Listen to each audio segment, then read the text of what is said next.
Starseed from Gaia, this moment is more important than you realize, because a decision forming within you is already changing the direction of your mission. I am Ophelia, emissary of the Galactic Federation, and the Arcturian Council has asked me to reach you before this activation passes. By the end of this transmission, you'll understand exactly how to align with your cosmic blueprint. But here's the first revelation. The uncertainty you feel is not failure. It is the final release of an identity that can no longer carry your purpose.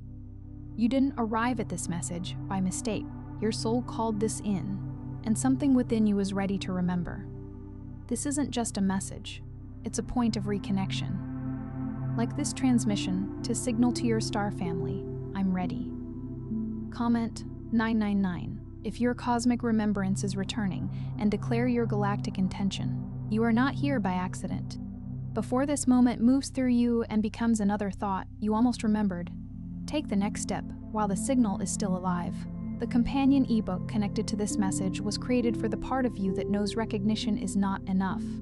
That what is awakening within you must be understood, integrated, and lived. If you feel the quiet pull to go deeper, follow the ebook link and let its pages become a private space for reflection, activation, and return. You do not have to force anything. Simply allow the invitation to meet you where you are. Let the pages meet you in the same way. Moonlight meets a quiet window, without demand, without pressure, simply revealing what was already there. You may find that one sentence opens a memory, one reflection names an experience you have carried silently, or one practice gives form to a knowing that has remained suspended inside you. The ebook is not asking you to become someone foreign to yourself. It is a doorway back into the language your soul has been speaking beneath the noise. Because what is happening inside you is not a failure of direction. It is the tension created when an older identity can no longer contain the awareness moving through it. You may have called it confusion. You may have called it exhaustion, isolation, or a loss of interest in the life you once worked so hard to build. But beneath those experiences, something more precise has been taking place. Your inner signal has been separating from the noise. It is like a clear note rising through a room filled with static. At first, you hear only fragments.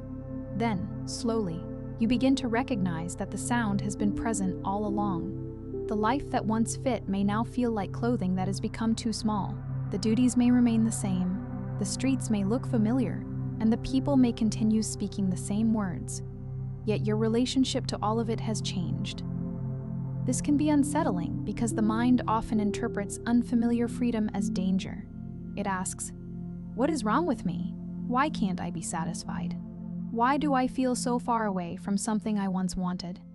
But the deeper question may be, what truth is now asking to be included? Most starseeds do not remain disconnected because they lack spiritual capacity. They remain disconnected because a part of them has learned that remembering is dangerous. Remembering may require you to question the role you accepted, the relationships you maintained, the goals you pursued, and the version of yourself that earned approval by remaining understandable to everyone else. The soul can recognize a higher path long before the human personality feels safe enough to walk it. You may have been praised for being dependable while secretly feeling invisible.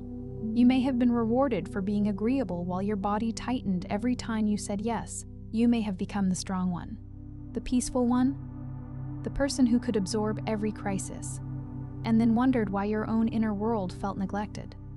These roles were not meaningless. They taught you endurance, perception, and compassion.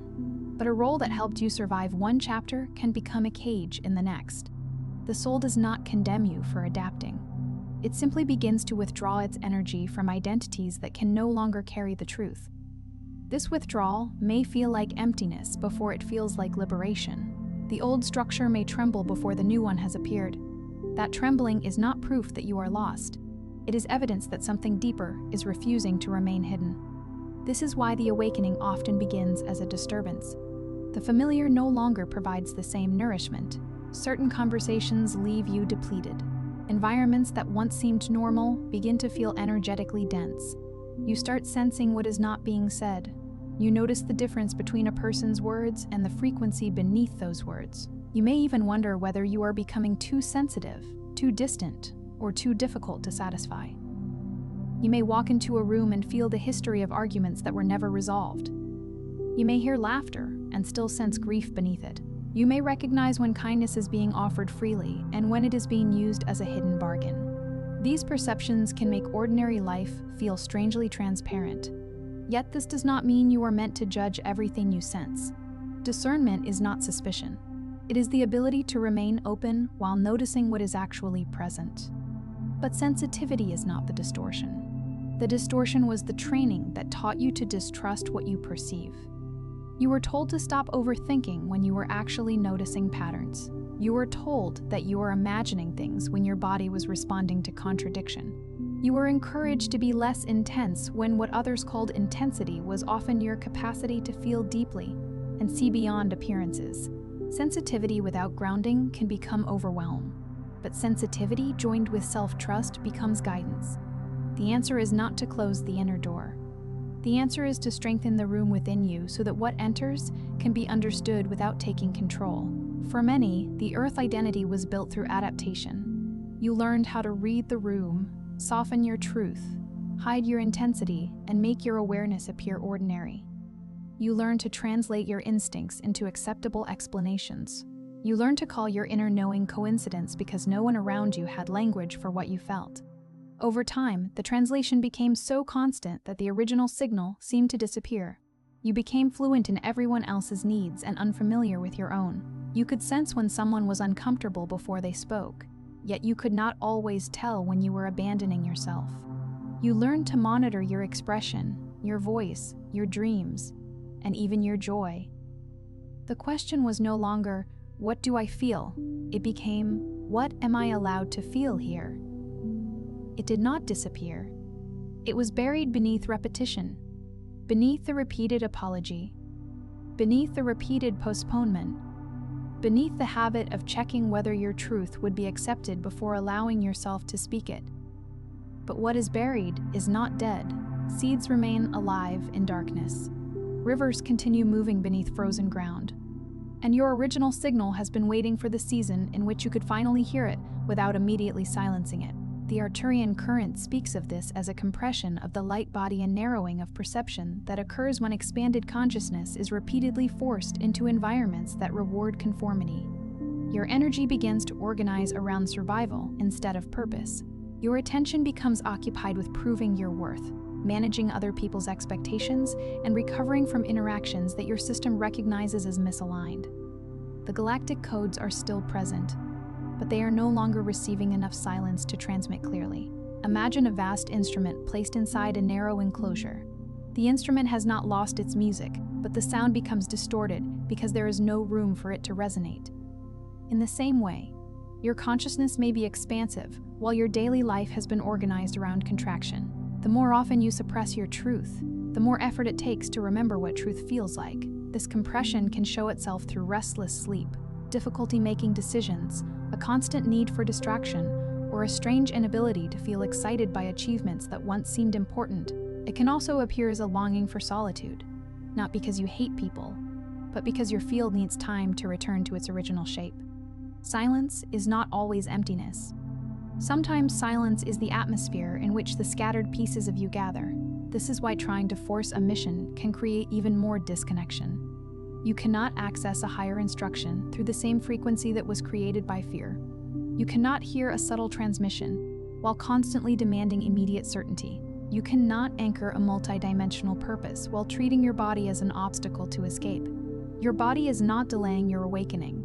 It is the chamber through which awakening must become real. It is the temple that tells you when a path is too loud, when a relationship is draining you, when rest is required, and when an idea carries genuine life. The body is not always comfortable when truth arrives, but it often becomes clearer. A shallow breath, clenched jaw, or heavy chest may reveal resistance, while a settled breath and quiet sense of spaciousness may reveal alignment. Do not turn this into another system of perfection. You are not meant to analyze every heartbeat or search for cosmic meaning in every discomfort. You are learning a respectful relationship with the physical self. The body needs water, sleep, nourishment, movement, sunlight, safety, and compassionate attention. These are not distractions from ascension. They are the foundations that allow awareness to remain present.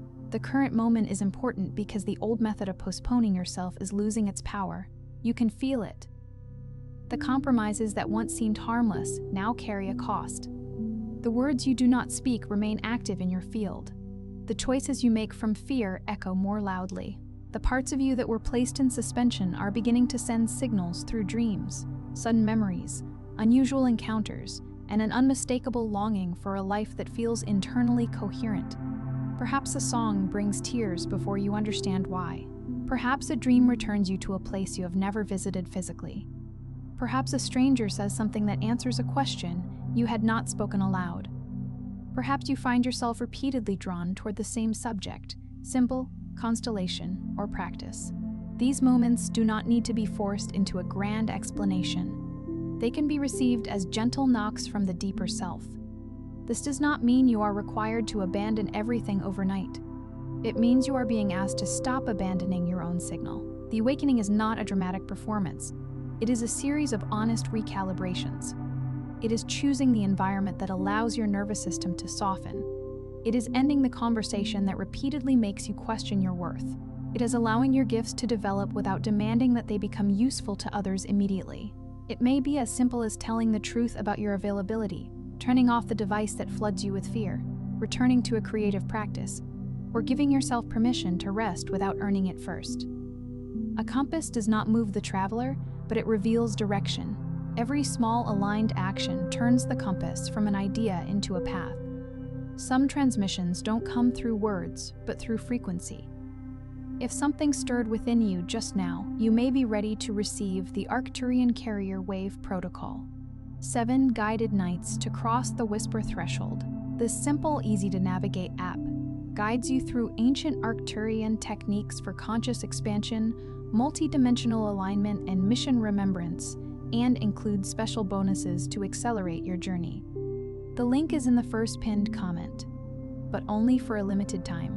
The first shift is to decode the distortion. Before you can interpret your path, you must recognize what has been scrambling the signal. Not every thought in your mind began with you. Some thoughts were inherited from family expectations. Some were absorbed from collective fear. Some were formed during moments when you decided that being accepted mattered more than being authentic. A thought can be familiar without being true. A belief can be old without being wise. Ask yourself where the voice came from. Does it sound like your deepest self, or does it resemble someone who once frightened, criticized, controlled, or dismissed you? Sometimes the inner critic is simply an old authority figure wearing the mask of your own voice. Begin noticing the difference between an inner warning and an old conditioning pattern. Fear usually speaks in absolutes. It tells you that one wrong step will destroy everything, that you are already too late, that everyone will leave, or that you must have complete certainty before you move. Inner guidance may be firm, but it is not interested in humiliating you. It does not need to make you feel small in order to direct you. It carries a clarity that can exist beside uncertainty. Fear rushes. Wisdom may wait. Fear narrows the future to one terrible outcome. Guidance leaves room for response, learning, and adjustment. Fear says, prove yourself now. Guidance says, take the next honest step. This distinction becomes easier to feel when you pause before obeying the first emotion that rises. When a thought arises, ask, does this expand my capacity to respond, or does it reduce me to panic? That question begins to separate your own frequency from the residue you have been carrying. You are not required to fight every fear. You are learning not to confuse fear with instruction. You can thank fear for trying to protect you, then choose not to let it steer the entire vessel. The second shift is to awaken the blueprint through the body. Your deeper memory may not arrive as a detailed image of another world or a complete explanation of your origin. It may arrive as resonance. A sound makes you pause. A pattern in nature feels strangely familiar. A certain kind of knowledge comes easily. Even though you were never formally taught it, you feel drawn to technologies of healing, consciousness, sound, geometry, the stars, or the architecture of energy. You encounter a person, place, or idea, and something within you says, continue. The blueprint is not always a map with every destination marked. Sometimes it is a pattern of attraction. You notice what consistently brings you alive and what repeatedly drains your spirit. You discover that your curiosity has been a form of memory, that your questions have been breadcrumbs placed along the path. The things that fascinate you may be pointing toward capacities that have not yet found a practical expression. Do not dismiss these moments because they seem subtle. The most important codes often enter through recognition rather than spectacle. Your system is learning how to identify what is coherent.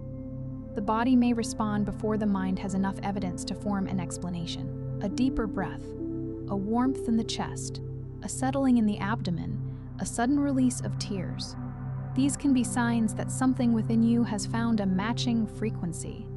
Meet those signals with patience. You do not need to turn every sensation into a prophecy. Let resonance guide your attention, not control your judgment. The awakened state is not blind belief. It is a refined relationship with perception. Wonder can open the door, but discernment decides how you walk through it.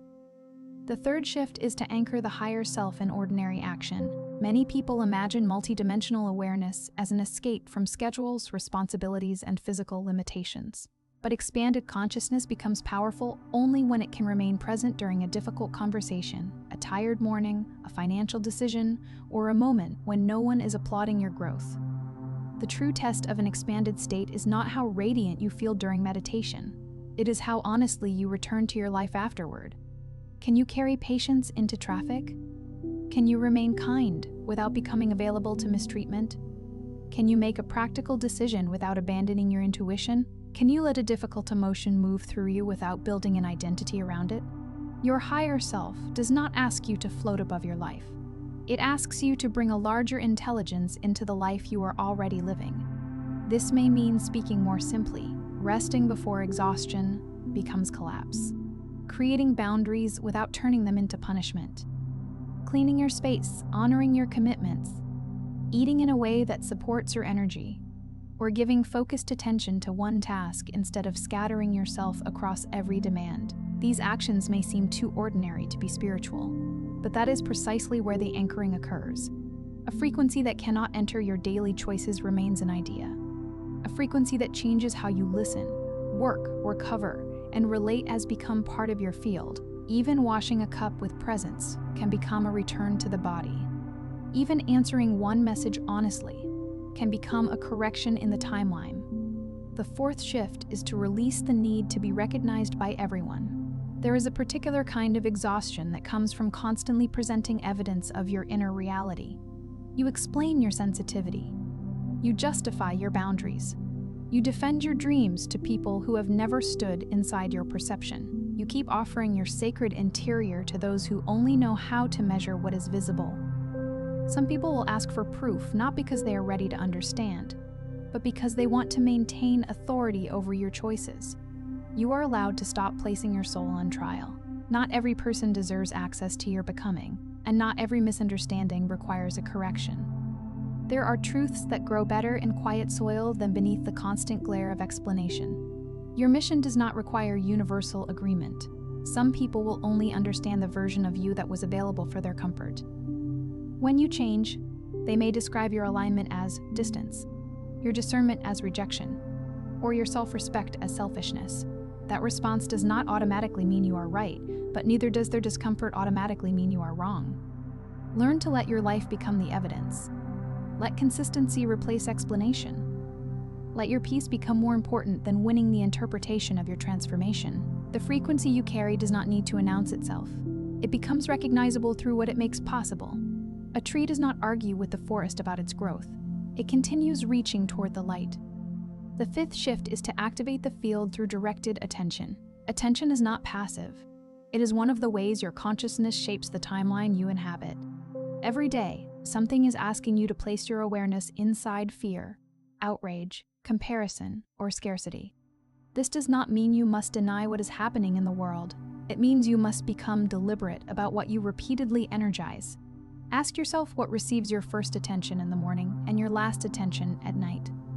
Ask what stories you rehearse when no one is listening. Ask whether you are using your imagination to prepare for what you desire or to repeatedly experience what you fear. The field responds to repetition. What you return to becomes easier to access, and what you stop feeding gradually loses its authority. This is not a demand to be positive every moment. Grief needs attention. Injustice needs awareness. Wounds need to be witnessed. But there is a difference between conscious attention and unconscious consumption. One brings understanding and response. The other leaves you depleted, reactive, and unable to remember your own center.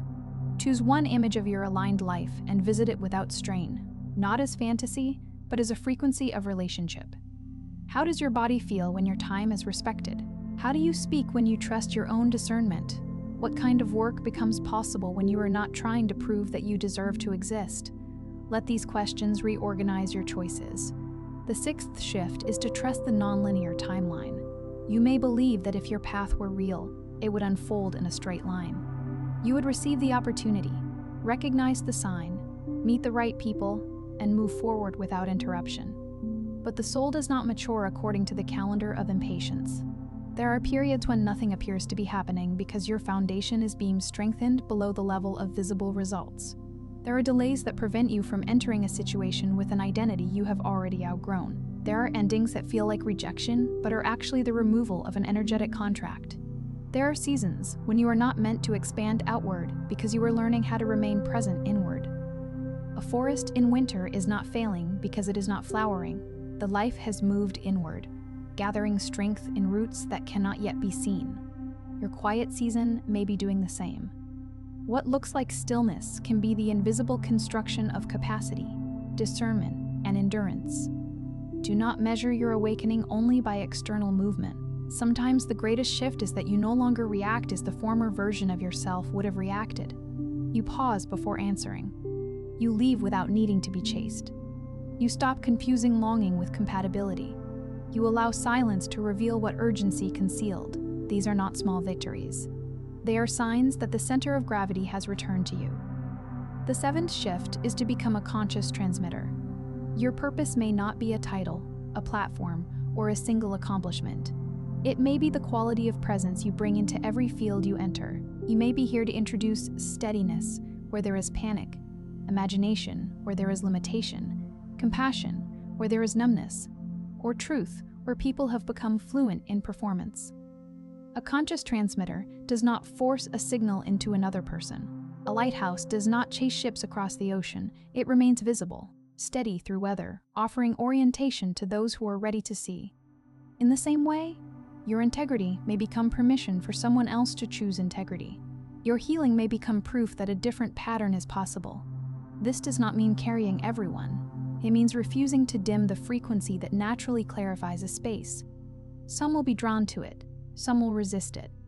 Both responses are information. Your role is not to force an awakening in another person. Your role is to remain coherent enough that another person can remember they have a choice. When you live this way, the mission becomes less mysterious. It is not something waiting far away for a perfected version of you. It is already expressing itself through what you are learning to stop doing, what you are finally willing to say, and what you continue creating even after disappointment. Purpose is often revealed through devotion to the next true thing, not through possession of the entire map. Now allow the deeper truth to come forward. You are not disconnected because the universe has forgotten you. You are not behind because some invisible gatekeeper has denied you access. You are not being punished by silence. There has been intelligence in the pauses, even when you could not yet perceive it. There has been protection in the uncertainty, even when you called it loss. There has been preparation in the years when you believed you were merely surviving. Even the seasons you would never choose again may have given you a language for compassion. Even the doors that closed may have kept you from spending another decade inside a life that required you to disappear. The meaning of a chapter is not always visible while you are living it. Sometimes you understand the path only after you have crossed the mountain and look back to see that the winding road was guiding you around a danger you could not yet see. Your soul did not place you here to remember everything at once. If the entire architecture of your path had arrived before you developed the capacity to hold it, the knowledge would have become another form of pressure. You would have used it to judge yourself. You would have turned mission into performance, an awakening into another demand you could fail. So the remembrance came in layers. First, you remembered that the life you were living was not the whole truth. Then you remembered that your sensitivity had intelligence. Then you remembered that your exhaustion was sometimes the result of energetic contradiction. Then you remembered that you could choose differently. Each layer returned when your system was ready to embody it. This is why the present moment matters. You are standing at the point where recognition must become participation. It is no longer enough to sense that you are different. You are being asked to become responsible for the frequency of your difference, not superior, not separate, responsible. The Arcturian wisdom carried through this message is simple. Coherence opens the gate. Not perfection, not constant positivity. Coherence, the alignment of what you know, what you feel, what you say, and what you repeatedly do. When these aspects of you stop pulling in opposing directions, your energy becomes less scattered. Your decisions become cleaner. Your relationships reveal their true shape. The next step may still be challenging, but it no longer feels like self-betrayal. You may still experience grief, but grief no longer convinces you that you have chosen wrongly. You may still feel fear, but fear no longer receives automatic authority. Tonight, or whenever you return to quiet, place one hand over your heart and one over the center of your body. Breathe without trying to create an extraordinary experience. Then say slowly, I release the identities that distort my signal. I welcome the wisdom already present within me. I allow my higher awareness to become practical, grounded, and clear. I remember at the pace my whole being can hold. Allow the words to descend beneath the mind. Let them move through the throat, the chest, the belly, and the places where old decisions still live. You do not need to convince yourself. Repetition is enough. A locked door does not open because it is shouted at. It opens when the right key is turned gently and consistently. Do not demand a vision after speaking these words. Notice what becomes simpler. Notice what you are no longer willing to pretend. Notice the small action that feels clean, even if it is not dramatic. That action may be the first visible point of a new timeline. And if doubt returns, let it return without giving it the throne. A star does not stop being a star because clouds pass across the sky. Your origin is not erased by a difficult season. Your mission is not canceled by a human moment. You are learning how to carry vast awareness inside a living, changing body. And that learning deserves tenderness. The moment is important not because you must become someone else immediately. It is important because you are finally able to meet yourself without the old disguise. The part of you that waited through the confusion is here. The part of you that kept listening beneath the noise is here. The part of you that knew there was more, even when you had no proof, is here. Let that be enough for this breath. Then make one choice that confirms it. Before you scroll, take a moment to be part of what's forming here. Drop one intention in the comments, something real, then respond to someone else's with encouragement or energy. This isn't content, it's collective alignment. Energy multiplies when intention connects. If something in this message resonated, don't keep it to yourself. Someone in your orbit is waiting for this exact activation. Share it, and if you felt a soul, nudge subscribe. Stay in the flow. You're not just watching, you're expanding. This is your space, and we're just getting started.